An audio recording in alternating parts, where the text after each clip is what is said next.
என்னோட ஃப்ரெண்ட் ஜோதி வீட்டுக்கு தான் வந்து கிளம்பியாச்சு. இன்னைக்கு அவங்களோட பெரிய பையனோட பர்த்டே. ஸோ அதுக்கு செலிப்ரேஷனுக்கு தான் வந்து போயாச்சு. பிரியாணி வந்து சிக்கன் பிரியாணி வந்து ரெடி பண்ணிட்டு இருந்தோம். ஸோ அது கேப்ல வந்து பார்த்தீங்கன்னா, கொஞ்சம் ஸ்நாக்ஸும் வந்து சாப்பிட்டுட்டாச்சு. அதுக்கப்புறம் குட்டியா அழகா டெக்கரேட்டும் பண்ணியிருந்தாங்க. அதுக்கப்புறம் வந்து சூப்பரா பிரியாணிலாம் பண்ணிட்டு கேக் கட்டிங் நெறைய குழந்தைங்கள நிப்பாட்டி சூப்பரா வந்து கேக் கட்டிங்கும் வந்து பண்ணியாச்சு. அதுக்கப்புறம் வந்து சமோசா, கேக் எல்லாமே வச்சு எல்லாருக்கும் வந்து குடுத்துட்டு சிப்ஸ் எல்லாமே. அதுக்கப்புறம் வந்து பார்த்தீங்கன்னா, எல்லாரும் நல்லா ஜாலியா உட்காந்து வந்து பேசிட்டு இருந்தோம். கேக் சாப்பிட்டுட்டே. ரொம்ப நல்லா இருந்தது. இந்த மாதிரி ஏதாவது ஃபங்ஷன் வரும்போது தான் எல்லாரும் வந்து கூடுவோம் இல்லையா? ரொம்ப நல்லாருக்கும். அதுவும் எங்கள மாதிரி வெளியூர்ல இருக்கவங்களுக்கு இன்னுமே வந்து பார்த்தீங்கன்னா, இந்த மாரி ஒரு சின்ன சின்ன ஃபங்ஷன் தாங்க எங்களுக்கு வந்து ஒரு ரொம்பவே சந்தோஷம். அதுக்கப்புறம் சிக்கன் பிரியாணி, அப்புறம் ஆனியன் ரைத்தா, அப்புறம் சிக்கன் குழம்புலாம் வச்சு எல்லாருக்கும் குடுத்துட்டு நம்ம எல்லாரும் சூப்பரா சாப்பிட்டுட்டு பயங்கரமான ஒரு குத்தாட்டம் வந்து போட்டாச்சு.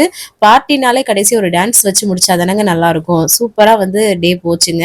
லாங் வீடியோ போஸ்ட் பண்ணியிருக்கேன் பாருங்க. தேங்க்ஸ் ஃபார் வாட்சிங். பாய்.